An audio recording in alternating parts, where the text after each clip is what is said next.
الصلاة إن الله مع الصابرين۔ محترم حضرات، اسلامی مہینے کا، اسلامی سال کا پہلا مہینہ محرم الحرام چل رہا ہے۔ دین اسلام میں کچھ مہینوں کو دیگر مہینوں کے اعتبار سے تقدس حاصل ہے، انہی میں سے یہ مہینہ ماہ محرم بھی ہے۔ ماہ محرم ایسا مہینہ ہے جس کا احترام قریش اسلام آنے سے پہلے بھی کیا کرتے تھے، اور وہ ان مہینوں میں لڑائی جھگڑا نہیں کیا کرتے تھے۔ اللہ تعالیٰ نے قرآن کریم میں جو فرمایا 4 مہینے محترم ہیں، یعنی 4 مہینے باعث احترام ہیں، ان میں سے جو مہینہ محرم ہے اس کے اندر کئی واقعات پیش آئے۔ خود پہلے محرم کو خلیفہ ثانی حضرت سیدنا عمر فاروق رضی اللہ عنہ شہید ہوئے، اور اسی مہینے کے اندر نواسہ رسول حضرت امام حسین رضی اللہ عنہ کو شہید کیا گیا۔ تو کچھ لوگ یہ سمجھتے ہیں کہ ماہ محرم کا مہینہ جو محترم ہے، ماہ محرم کا مہینہ جو عزت والا ہے، یہ اس لیے ہے کہ اس مہینے میں حضرت امام حسین رضی اللہ عنہ شہید ہوئے۔ یہ غلط بات ہے، کیونکہ دین اسلام مکمل ہو چکا تھا جب آپ نے آخری حج فرمایا۔ اس وقت اللہ تعالیٰ نے آیت نازل فرمائی کہ آج ہم نے دین اسلام کو تم پر مکمل کر دیا اور ہم اسلام سے راضی ہو گئے۔ اور سیدنا امام حسین رضی اللہ عنہ کی شہادت کا واقعہ بہت بعد کا ہے۔ اس کے بعد حضرت ابوبکر صدیق رضی اللہ عنہ خلیفہ بنے، اس کے بعد حضرت عمر فاروق رضی اللہ عنہ، حضرت عثمان غنی رضی اللہ عنہ، اور حضرت علی رضی اللہ عنہ۔ اس کے بعد حضرت امام حسن رضی اللہ عنہ نے صلح کر لی۔ پھر اس کے بعد جب حضرت امیر معاویہ رضی اللہ عنہ کا انتقال ہوا اور ان کی جگہ پہ ان کا بیٹا یزید تخت نشین ہوا، اس کے دور میں حضرت امام حسین رضی اللہ عنہ شہید ہوئے۔ یہ تقریباً 30-40 سال بعد کا واقعہ ہے کہ حضرت امام حسین رضی اللہ عنہ کو شہید کیا گیا۔ تو ماہ محرم کا جو احترام ہے یہ اس دن سے ہے جس دن اللہ تعالیٰ نے اس کائنات کو بنایا۔ اللہ نے خود فرمایا یوم خلق السماوات والارض، جس دن ہم نے آسمان و زمین کو بنایا اس دن سے یہ مہینہ محترم ہے۔ یعنی دین اسلام اور اس دھرتی کو جب اللہ نے دنیا ہی کو بنایا تبھی سے یہ دین کیا نام ہے، یہ مہینہ محترم ہے۔ اس مہینے کا احترام کا تعلق حضرت امام حسین رضی اللہ عنہ کے واقعے سے نہیں ہے۔ یہ بات تو صحیح ہے کہ امام حسین رضی اللہ عنہ کو شہید کیا گیا۔ اسلام میں بہت ساری شخصیات کو شہید کیا گیا۔ حضرت عمر فاروق رضی اللہ عنہ کو شہید کیا گیا، حضرت علی رضی اللہ عنہ کو شہید کیا گیا، آپ کے چچا حضرت امیر حمزہ رضی اللہ عنہ کو شہید کیا گیا۔ تو اسلامی واقعات میں شہادت بہت اچھی چیز ہے۔ اللہ کے نبی صلی اللہ علیہ وسلم فرماتے ہیں کہ مجھے اللہ کے راستے میں شہید کیا جائے، پھر مجھے زندہ کیا جائے، پھر مجھے شہید کیا جائے، پھر مجھے زندہ کیا جائے، پھر مجھے شہید کیا جائے۔ شہادت ایک عظیم نعمت ہے۔ حضرت عمر فاروق رضی اللہ عنہ شہادت کی دعا کیا کرتے تھے۔ حضرت خالد بن ولید رضی اللہ عنہ جو اسلام کے شیر ہیں، جن کا لقب سیف اللہ ہے، جن کی پوری زندگی جنگ میں گزری، جنہوں نے اپنے سے کئی گنا رومیوں کو شکست دی اور بہت بڑے بڑے لشکر کو شکست دی، وہ صحابی ہیں جن کو اللہ کے رسول صلی اللہ علیہ وسلم نے سیف اللہ یعنی اللہ کی تلوار کا لقب دیا۔ وہ صحابی میدان جنگ میں شہید نہیں ہوئے، اپنے بستر پر ان کا انتقال ہوا۔ انہوں نے کہا کہ مجھے افسوس ہوتا ہے کہ میں اونٹ کی طرح اپنے بستر پر اپنی موت کا انتظار کروں، میں تو چاہتا تھا کہ میں میدان جنگ میں شہادت جیسی نعمت پاؤں۔ تو شہادت بہت عظیم چیز ہے۔ شہادت کی تمنا صحابہ کرام کیا کرتے تھے۔ بہت خوش نصیب ہیں وہ لوگ جن کو یہ چیز ملی۔ شہادت کے لیے غم منانا اسلام میں جائز نہیں ہے۔ ایسا نہیں ہے کہ ہم غم منائیں، کسی مہینے کو ہم غم والا مہینہ کہیں۔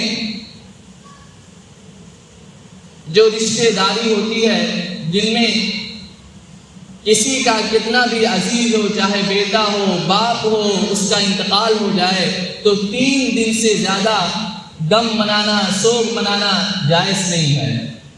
صرف اور صرف ایک رشتہ ایسا ہے، شوہر اور بیوی کا رشتہ، کہ اگر شوہر کا انتقال ہو جائے تو بیوی کو شریعت نے 4 مہینہ 10 دن بطور عدت یعنی سوگ منانے کو کہا ہے، غم منانے کو کہا ہے۔ اس کے علاوہ کسی کو بھی 3 دن سے زیادہ غم منانے کی اجازت نہیں ہے۔ دین اسلام کہتا ہے کہ ایمان والوں، تم پر اگر حوادث آئیں، مصیبتیں آئیں تو تم اللہ سے مدد مانگو۔ مدد کس کے ذریعے مانگنی ہے؟ صبر کر کے اور نماز پڑھ کے۔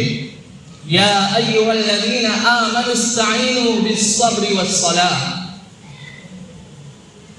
کتنا بڑا بھی حادثہ گزر آئے صبر کرو۔ کیوں؟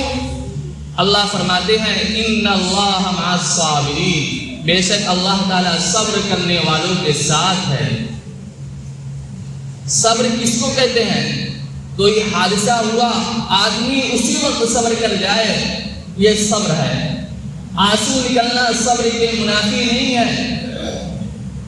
کسی عزیز کا انتقال ہو جائے، آدمی غم میں آنسو نکال دے تو ایسا نہیں کہ اس نے صبر نہیں کیا، ہاں اس پر چلائے، اس پر ماتم کرے، اس پر واویلا مچائے، یہ صبر کے منافی ہے۔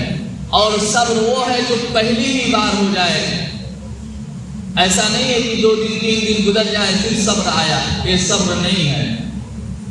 ہم میں سے ہر ایک اللہ کی امانت ہے اور اللہ اپنی امانت کو جب چاہے لے سکتا ہے۔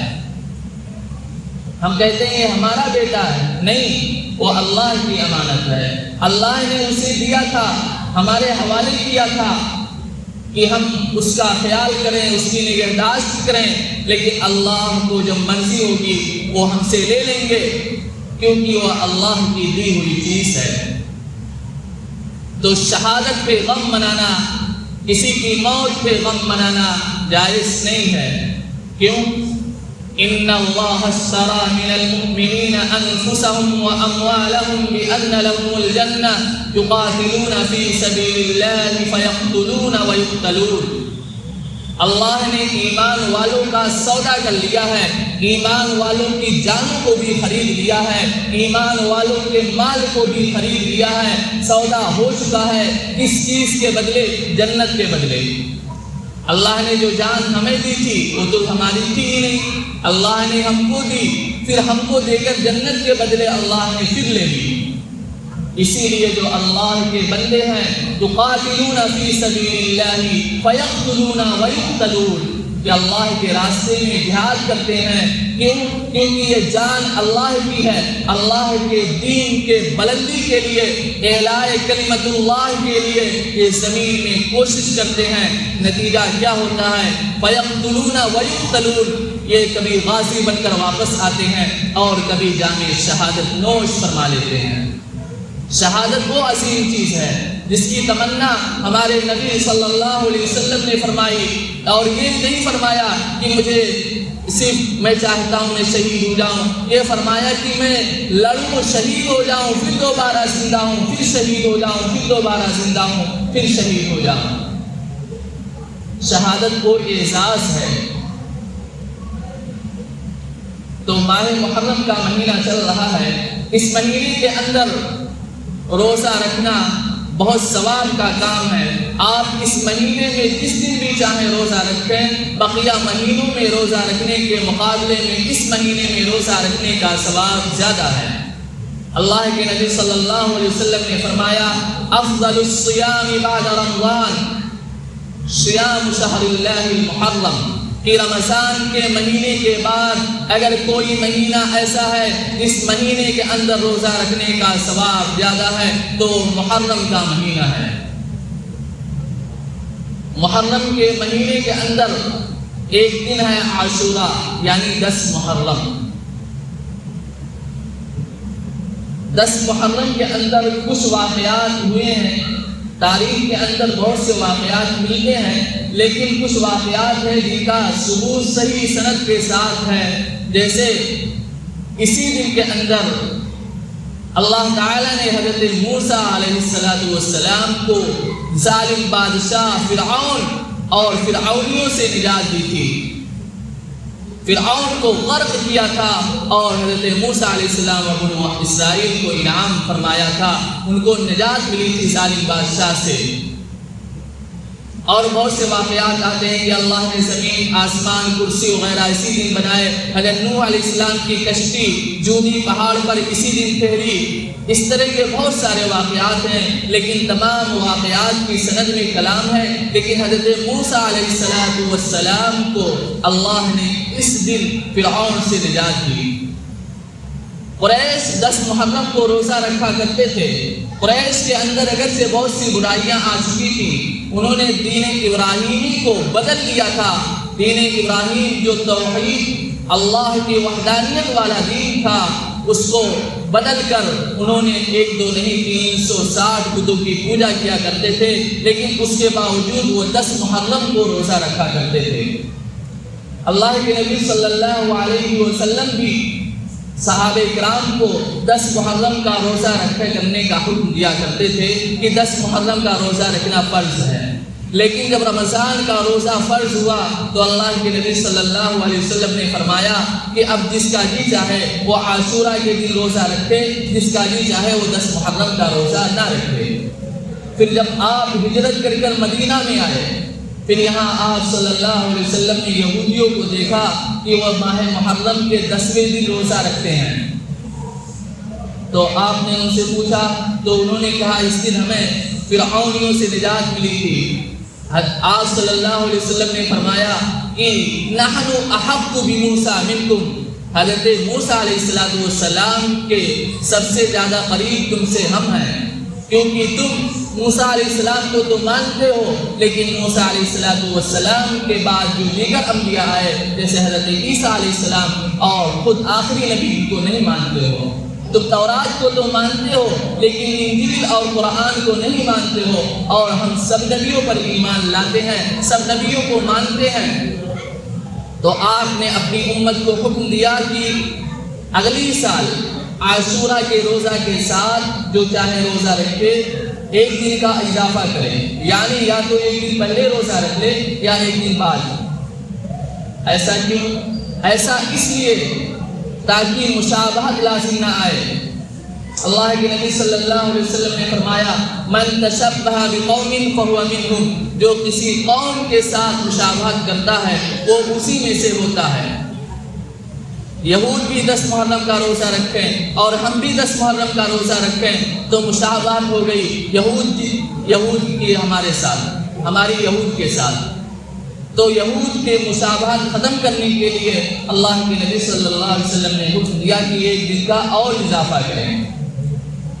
یہ شریعت ہے، دین اسلام چاہتا ہے کہ ہم اپنے عادت و اطوار میں، اسی طرح اپنی عبادتوں کے اندر غیروں سے اور اپنے معاشرت کے اندر غیروں سے مشابہت نہ رکھیں۔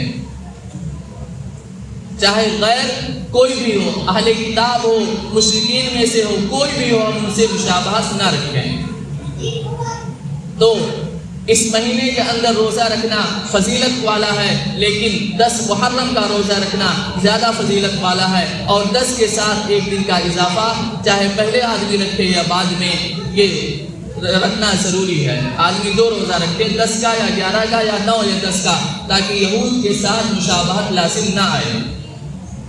جو سے اس مہینے کے اندر غم منانا اور یہ کہنا اس مہینے کے اندر خوشی کا کام نہیں صحیح ہے، یہ سب غلط ہے۔ خود حضرت علی اور حضرت فاطمہ رضی اللہ عنہما کی شادی اسی مہینے کے اندر ہوئی تھی۔ یہ مہینہ دین اسلام میں کوئی دن منحوس نہیں ہے، سب اللہ کے بنائے ہوئے ہیں، اور ہر دن کے اندر خوشی کا کام کیا جا سکتا ہے، کسی دن کے اندر ممانعت نہیں ہے۔ اگرچہ اس دن کے اندر حضرت سیدنا امام حسین رضی اللہ عنہ کی المناک مظلومانہ شہادت کا دن ہے، حضرت کو شہید کر دیا گیا، لیکن اس کا یہ مطلب نہیں کہ ہم جو روزہ رکھتے ہیں اس مہینے کا احترام کرتے ہیں وہ حضرت سیدنا امام حسین رضی اللہ عنہ کی شہادت کی وجہ سے نہیں، بلکہ یہ مہینہ جس دن سے دھرتی زمین و کائنات زمین و آسمان بنائے گئے ہیں اسی دن سے محترم ہے۔ اللہ تعالی ہمیں عمل کی توفیق عطا فرمائے اور بے جا رسومات اور بدعات سے ہماری حفاظت فرمائے، ہمیں دین کو دین سمجھ کر عمل کرنے کی توفیق عطا فرمائے اور گناہوں اور بدعات سے حفاظت فرمائے۔ وآخر دعوانا الحمدللہ رب العالمین۔ اللہ اکبر اللہ اکبر اللہ اکبر اللہ